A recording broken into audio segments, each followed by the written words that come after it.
Good afternoon, everyone. Just a few things at the top, and then I'll get right to your questions. So as many of you are aware, today is the 75th anniversary of the North Atlantic Treaty Organization. Secretary Austin released a statement earlier today on this notable milestone, which is available on the DoD website. Formed in the wake of World War II, NATO promotes security in the North Atlantic area, safeguards freedom and democracy, and provides collective defense for the alliance. Starting with an original group of 12 countries to the most recent accession of Sweden as the 32nd member, NATO is stronger and more united than ever.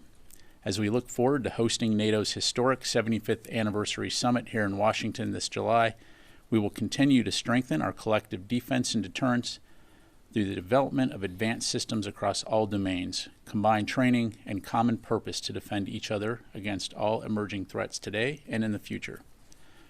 To quote Secretary Austin's statement, quote, "America's network of allies and partners, built and sustained by successive generations of wise and bipartisan post-war American leadership, remains a core strategic strength that no rival can match and that no foe should doubt. Today we salute NATO's achievements and we pledge to build upon them," end quote. Today also marks the official start of Defender 24, the largest U.S. Army exercise in Europe, as ships depart the United States carrying equipment for the event. Scheduled to occur through May 31st, Defender 24 will involve more than 40,000 service members from over 20 allied and partner nations, demonstrating the strong defensive relationships that are the foundation of European peace. The exercise, linked to NATO's Steadfast Defender, consists of 3 sub-exercises: Sabre Strike, Immediate Response, and Swift Response. Defender 24 focuses on strategic deployment, interoperability, and readiness while seeking to deter potential adversaries and strengthen the NATO alliance. For questions about the exercise, I'd refer you to U.S. European Command Public Affairs. Switching gears, Secretary Austin spoke by phone yesterday with Israeli Minister of Defense Yoav Gallant. The two leaders continued their regular dialogue on U.S. and Israeli efforts to ensure the defeat of Hamas and secure the release of all hostages. As was highlighted in our readout last night, Secretary Austin expressed his outrage at the Israeli strike Tuesday on a World Central Kitchen humanitarian aid convoy that killed 7 aid workers, including an American citizen. Secretary Austin stressed the need to immediately take concrete steps to protect aid workers and Palestinian civilians in Gaza after repeated coordination failures with foreign aid groups. Secretary Austin also urged Minister Gallant to conduct a swift and transparent investigation into this incident, to share their conclusions publicly, and to hold those responsible to account. Additionally, Secretary Austin again raised the need for a rapid increase of aid coming through all crossings in the coming days, particularly to communities in northern Gaza that are at risk of famine. During the call, the Secretary also reiterated U.S. support for Israel's defense against a range of regional threats. A full readout is available on defense.gov. And to close out, sharing some good news, this week the U.S. Army Corps of Engineers reached a milestone in Maui where they cleared hazardous debris from the 500th residential property since the devastating wildfires. The Army Corps of Engineers is working hand in hand with FEMA, EPA, the state of Hawaii, and others to ensure these sites are safe for the people of Hawaii. For more information, please contact U.S. Army Corps of Engineers Public Affairs. With that, I'll be glad to take your questions. We'll go to Associated Press first on the phone. Today we've got Lita. Hi, Pat. Thank you very much. A couple questions on the call he had with Gallant. Can you say whether or not the Secretary is involved in any ongoing U.S. assessment to determine if Israel has made any of these tangible changes that the White House talked about a short time ago? Can you say whether the Secretary was one of the people dialed in with the president's call? The White House mentioned Secretary Blinken and others was Secretary Austin also listening in on that call? And finally, did the Secretary mention at all to Minister Gallant anything about the U.S. limiting or conditioning military sales on any of these improvements?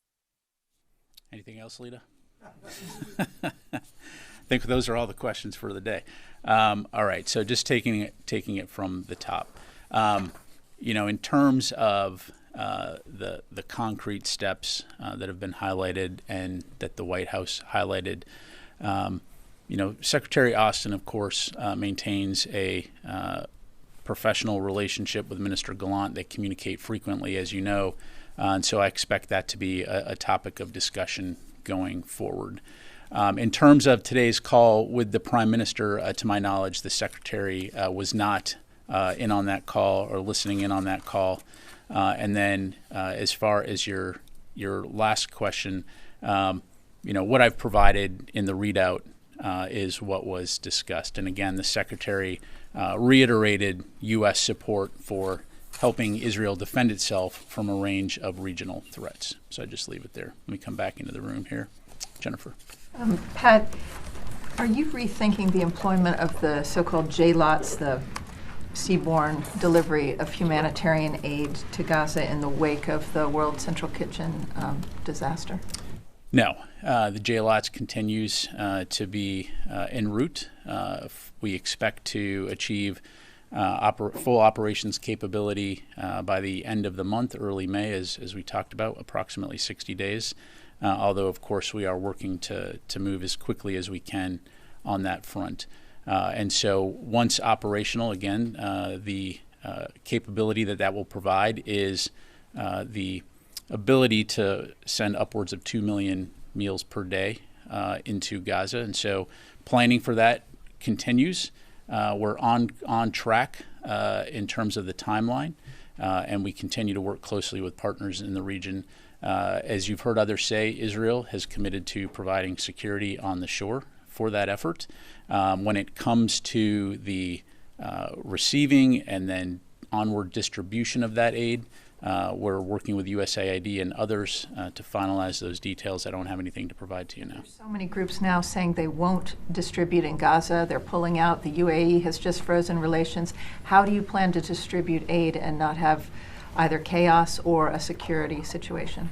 Yeah, again, I mean, the situation there, and of course this strike certainly doesn't make that job easier, but that has not deterred us from continuing to work with groups and NGOs to come up with solutions. That's what we've been tasked to do, and we'll continue to do that. And what's the Pentagon's assessment of Israel's plan to enter Rafah?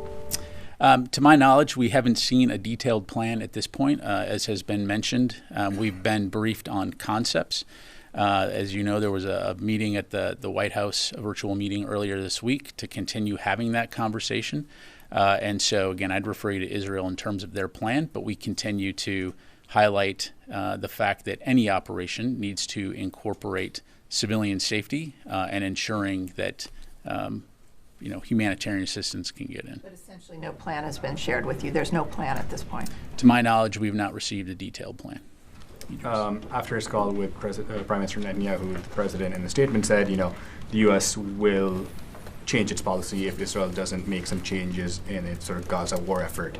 Given that you're a planning organization, have you at least started planning and looking at what aid you would condition if those sort of benchmarks aren't met, set out by President Biden? Yeah, thanks, Idris. At this point, I'm just not going to get into hypotheticals. And secondly, in the call yesterday, did the Secretary get a better understanding of how the Israelis could unintentionally strike 3 vehicles over 1.5 kilometers? Again, obviously, as we highlighted in the readout, the strike did come up.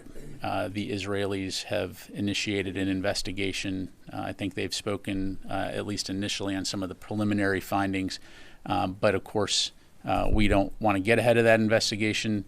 So we need to wait and see what comes out of that. And last one, why does the Secretary feel that Minister Gallant will now listen to him? I think the last time they spoke, the Israelis then killed 8 workers a week later. So why now? Why would he listen now? Look, again, the Secretary and the Minister have had an ongoing dialogue. The Secretary respects Minister Gallant. They have obviously communicated very closely on the situation, and Secretary Austin has very clearly communicated our position on what needs to be done in terms of safeguarding civilians. And so expect those conversations to continue. Let me go to Oren. Pat, we're now at roughly the 6-month point of the war. Can you say, looking back, having spoken repeatedly about the need to protect civilians, that you have seen Israel take some sort of concrete steps that has improved their protection of civilians in their strikes? Because from what we see, it doesn't look like it. Yeah, well, I mean, clearly not enough has been done, which is, again, what I've highlighted in the readout and was part of the conversation that the Secretary had with Minister Gallant. That conversation is happening at multiple echelons within the U.S. government. I mean, to answer your question, in certain areas we have seen them take action, but clearly not enough.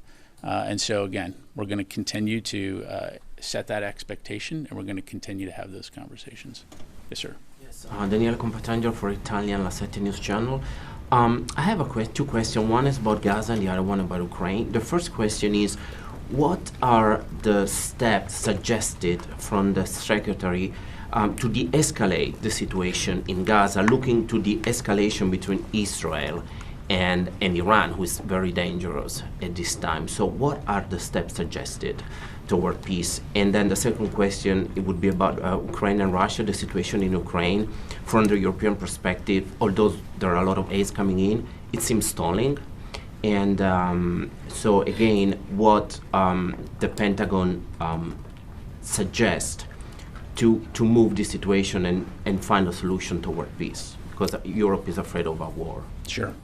Well, when it comes to the situation in Gaza and broader escalation throughout the Middle East, the Department of Defense continues to remain focused on 4 primary areas. Number 1 is the protection of U.S. citizens and service members throughout the region. Number 2 is working with Israel and others in the region for the release of hostages that are being held by Hamas. And then the other 2 objectives are ensuring that Israel has the ability to defend itself from future terrorist attacks and broader regional threats. And then finally, preventing a broader regional escalation. And so that has included, not just on the Department of Defense side, but across the U.S. government, both diplomatic efforts, but then also by us having forces in the region that are able to support regional deterrence, as well as provide us options should we need to respond. Again, at the end of the day, we recognize Israel is engaged in a very difficult conflict with Hamas in Gaza, but we're going to do everything we can to, again, prevent this from spreading broader. Prime Minister Netanyahu is not really listening, it looks like, to what the president is suggesting. Yeah, I can't speak for the Prime Minister. And I'm sorry, your second question? If you briefly can say something about the situation in Ukraine, the stalling of the war, what is the Pentagon is suggesting to move it forward and maybe finding some sort of solution? Yeah, well, I mean, our focus is on supporting Ukraine in its ability to defend itself and take back sovereign territory, and so that will continue to be our focus. Let me go to Missy. Hi, Pat. Just going back to the Gallant call, did Secretary Austin convey the same message that Biden conveyed to Netanyahu, that the U.S. policy on Gaza would depend on these particular things? No. Okay. And because the assistance to Israel is mostly military, I want to ask you the question sort of that John Kirby was asked today, which is that, if they're suggesting that the U.S. could change its policy vis-a-vis Gaza if Israel doesn't take these specified steps, it suggests that the U.S. could curtail or suspend military aid. Is that an accurate understanding of what that means? Well, again, I know that Mr. Kirby spoke to this. I'm not going to get ahead of the White House on this or preview it. So I think, I'll let the President's words, the White House's words stand on their own. Thanks. Fadi. Thank you, General.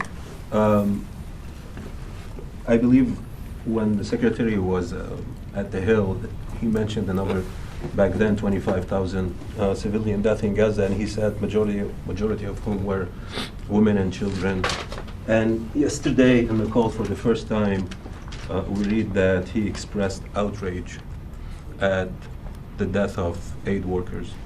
Why wasn't the Secretary outraged before yesterday? Look, the Secretary has been clear all along that this is a tragic situation. None of us want to see innocent civilians killed in this conflict. that is a conversation that he has had with Minister Gallant from the very beginning of this conflict. So to make the accusation that somehow one set of people killed is unacceptable versus the other, that's just an inaccurate characterization. I didn't make that accusation. You made No, that you comparison. you made it. I would have said it. I'm very Okay. frank, but thanks for making that comparison. The second question, we've been asking the same question over and over again, and we received I the know. same answer, that there are no conditions on U.S. aid to Israel. At the end of the day, this is an Israeli operation. Suddenly today, we hear a different tone, that there's going to be conditions if Israel doesn't do this and this and this. Would such a warning coming before today, would it had saved innocent lives in Gaza, including an American aid worker? I'm not going to get into hypotheticals, but thanks. Yes, sir. Thanks, Gerald. At the White House briefing, John Kirby said that in the past couple of months, the U.S. hasn't provided any emergency military aid to Israel. Is that because Israel hasn't requested any aid along those lines, or has the U.S. been turning down those requests? No, look, I mean, as you know, we've got a long-standing security relationship with Israel, and as he also highlighted, foreign military sales, foreign military financing, many of those requests are years in the making, and so it's a combination of the two.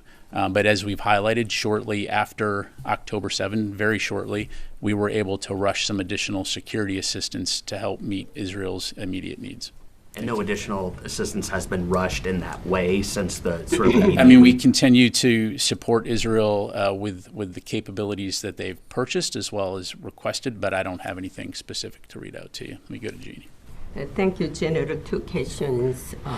Experts said North Korea's recent launch of a solid fuel-resistant missile could pose a threat to the U.S. air stationed in Guam.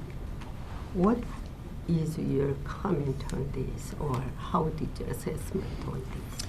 Well, look, we're aware, of course, of the testing. We're consulting closely with our allies in the region, but I'll just leave it at that.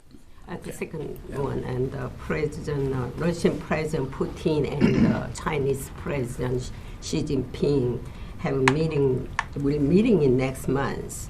And regarding what concern do you have about military cooperation between China and Russia, as well as movement in military cooperation between North Korea, China, and Russia?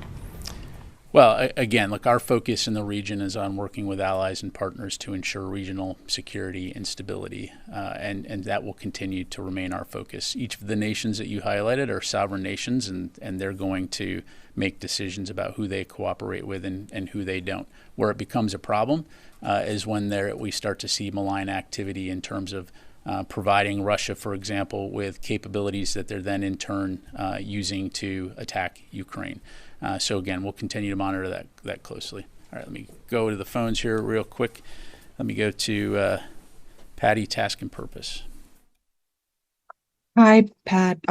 So there was reporting from an Israel-based magazine, 972, about the IDF's Lavender system, which found that they were systematically targeting individuals while they were in their homes at night, while their families were present, rather than military activity. I understand that you can't comment on IDF policy, but I'm wondering if you can just talk about, does the U.S. support using AI for targeting? Yeah, so I've seen those press reports, Patty. I don't have anything as you highlight. I'd refer you back to the Israelis to talk about any capabilities they may or may not have. Laura. The JLOT's capabilities, when is that expected to arrive in Gaza? And do you have a committed partner yet that will distribute aid from this pier when it's built? Yeah, I think I answered that earlier, but right now, again, we are expecting JLOTs to be online by the end of the month, early May, on schedule. Again, we continue to work closely with USAID and other partners, NGOs, to discuss the aid delivery and distribution. And so as we have more information to provide on that front, we will. Are you going to continue setting up the pier once they arrive if you don't have a committed partner in terms of security for the U.S. personnel setting up the pier and in terms of Yeah, protecting? again, as I highlighted, Laura, and sorry, maybe I wasn't clear. Israel has committed to providing security on shore, so we're continuing to work with them on the details of that. And again, we're not changing the mission. We've been tasked to provide a temporary pier. Everything is on track, on schedule at this point. And so again, as more details come in, we'll be sure to give you an update. So just to be clear, even if you don't have anybody that's going to distribute the aid, you're going I'm to not going to get continue into hypotheticals. Okay. Well, I mean, Courtney. that's not hypothetical. That's true. No, right you're now. saying if you don't, we're not there yet. The pier's not stood up yet, and they haven't arrived in theater yet, and we're continuing to work through those things. So we'll keep you updated. Courtney. Just one clarification on that. So the Israelis have agreed to do security on the shore. Are they doing security for the distribution though as well? Is that? Again, we're working through all the details. Clearly, Israel will be an important partner when it comes to security for all the obvious reasons in Gaza. I'm not going to get into the specifics. Again, we're working through a lot of those details, but as this comes online, we'll have much more to say. Was that part of the conversation last night, those kinds of specifics or yesterday afternoon with the secretary and his Israeli counterpart? They did discuss maritime delivery of aid, yes. Including the IDF for providing security throughout the whole Correct. process? Well, providing security, yep. So, okay. Louis. Going back to one of the earlier answers, I think to Jen's question about distributing the aid coming through the maritime corridor, you said that this strike certainly doesn't make that job easier. Can you provide some context as to what you're talking about there and how it makes it more difficult for the Pentagon? Yeah, well, I mean, a couple things, Louis. So, I mean, first of all, I was reading an article earlier today that highlighted the fact that this is a dangerous place. It's a combat zone. And so, certainly the aid groups that are there are operating in that environment under extremely difficult circumstances. And so the fact that you are delivering aid within a combat zone, the fact that you saw what we saw earlier this week in terms of the Israeli strike, despite the fact that by all accounts the World Central Kitchen had coordinated with the Israelis to be able to access that area, those kinds of things need to be fleshed out and ironed out to ensure that any aid distribution can safely do that. So I know that USAID and others are working closely on that issue, and I'll just leave it there. Thanks.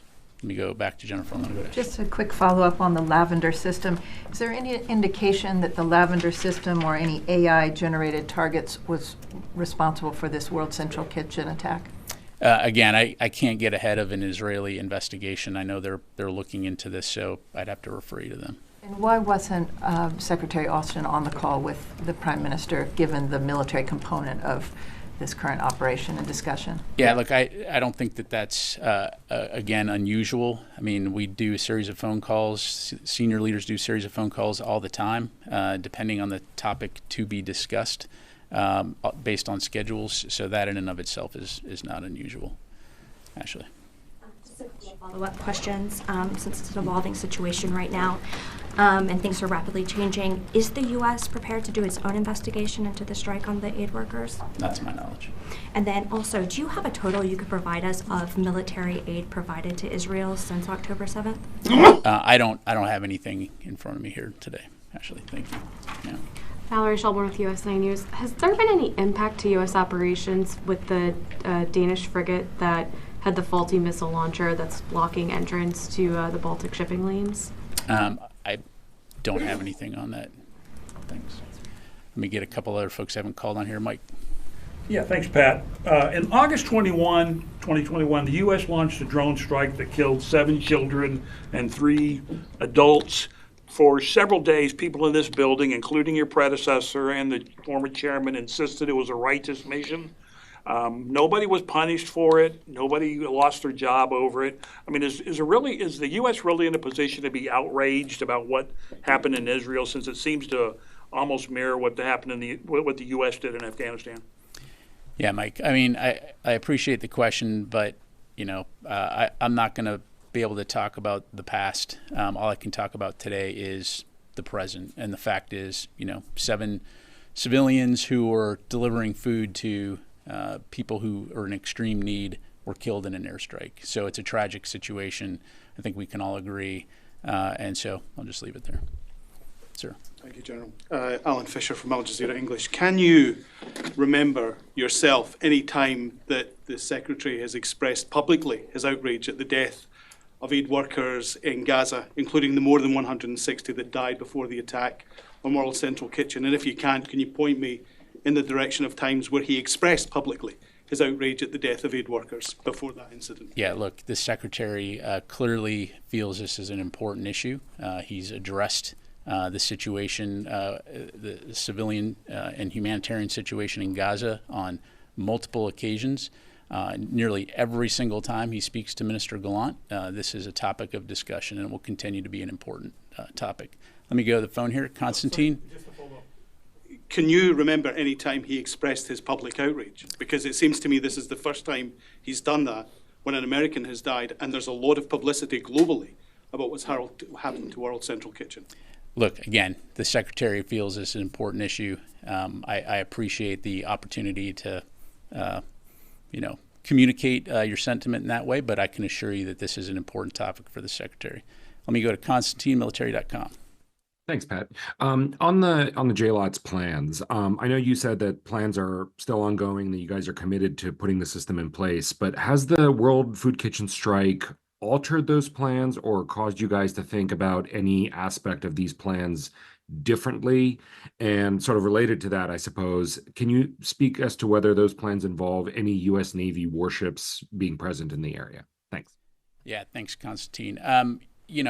So the short answer is we continue to plan apace and continue to, as I mentioned, work towards implementation of JLOTS on schedule. Certainly, like any military operation, you're going to take factors in the operating environment into consideration to include the things that I mentioned earlier as far as the security situation and ensuring that security is taken into consideration as it relates to aid distribution. And so that will be taken into account. As far as any additional assets like Navy ships, I don't have anything to announce right now. But again, we're always going to put the safety and security of our forces as a top priority in any of these operations. Thanks. Laura. Just as a follow-up, you said that the Israelis have committed to providing security for the pier. Why would you trust the IDF to protect the U.S. personnel setting up the pier when they struck the food assistance convoy after they had already cleared their route with the IDF?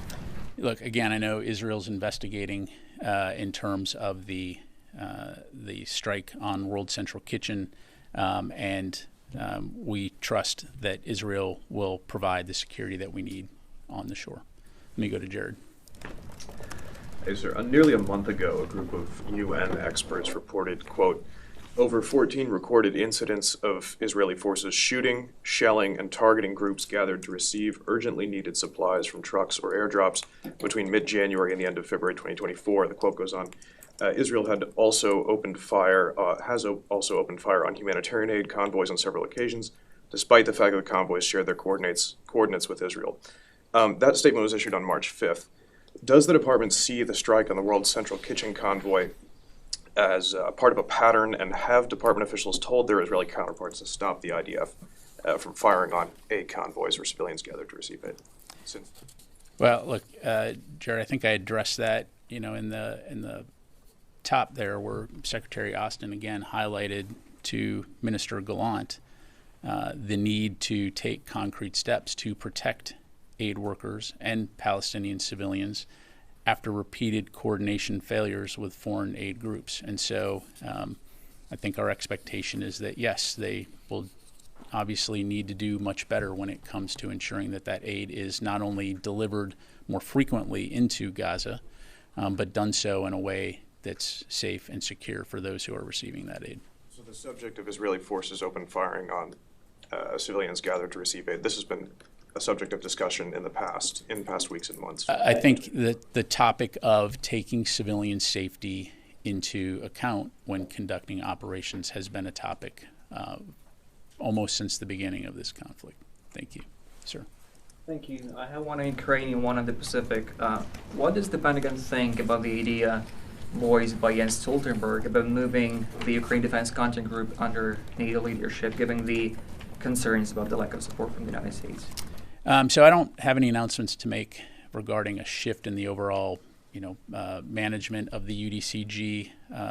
As you know, Secretary Austin continues to convene this international forum. We just held our most recent session at Ramstein last month.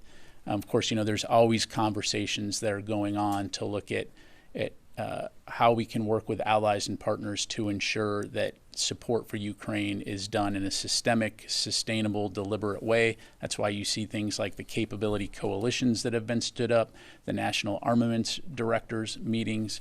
So going forward, we'll continue to work with allies and partners on that front. But when it comes to NATO playing a bigger role, I don't have anything on that. And another one from our colleagues. So John Kirby told Voice of America today that the Pentagon would have more on joint U.S., Japan, and Philippine naval operations today. Can you give us some details about those operations? So I don't have anything to announce today. We will in the very near future. So just stay tuned. Thank you, Nancy. You mentioned that the Secretary wasn't a part of today's phone call with the Prime Minister. Has he been a part of any of the phone calls between the President and the Prime Minister? You're talking about like over the history of time? Let's say since October. I don't have an answer to that. Is that something we get an answer on? Look, again, as I highlighted, there is going to be phone calls that the President does. If he wants cabinet ministers to join, certainly that's his prerogative. But I'd refer you to the White House to talk about who's joining White House calls. It's really not my purview to be able to respond for the White House. It's not your purview to say what the Secretary is on a call? I guess I don't understand why it's secret or unreleasable if the Secretary participates in such an important call. There haven't been that many since October. Any other questions? No, I just think I'd appreciate you taking the question. I don't Okay, think I'll it's take the something question. that should go to the Thank White you. House. Okay. Anyone else? Yes, sir. Yeah, thank you. Just one quick question. So Ukraine has struck a number of Russian oil refineries, and it seems like they're ramping up those attacks. Has the Pentagon communicated with Ukraine about this, and do you support these attacks at all? Ukraine attacks against Russian oil refineries. Look, the assistance that we're providing to Ukraine is intended for them to defend their sovereign territory and to take back their sovereign territory. We don't provide any assistance for use outside of that. I'd refer you to Ukraine to talk about their operations. Certainly our focus is on making sure that they can defend themselves. Have you communicated with them about these specific We have efforts? frequent conversations with our Ukrainian counterparts on a variety of topics. So, did you have one more? Yes, thank Okay. you. I didn't read it since you called me. Would you say, General, that the administration now is willing to use leverage against Israel to enact some changes in Gaza? Fadi, again, I'd point you back to the readout, the president's phone call and the readout, and just leave it at that. Again, I can't get into hypotheticals. I can't, preview any potential future actions other than to say I'd refer you back to the president's statement. I mean, it signals a certain shift, whether this is my reading or others. What would you say led to this point to make hints at conditional support? Again, I appreciate the question. That's a presidential decision, so it's really more appropriate for the White House to address that question. I can take one more. Yes, ma'am. Thank you, General. At the Japan-US summit scheduled for next week, I think the security issues such as modernization of US-Japan are set to expected to be a main topic. I know you're not going to get ahead of the outcome, but as DoD, what results do you expect from the summit? And a trilateral summit between US, Japan, and the Philippines also is scheduled. And considering the current situation of South China Sea, what kind of cooperation do you expect from those three countries? Sure. So as you highlight, I don't want to get ahead of the summit other than to say, we certainly look forward to the opportunity to talk with our Japanese allies and further bolster our cooperation and our relationship as one of our most pivotal allies in the region.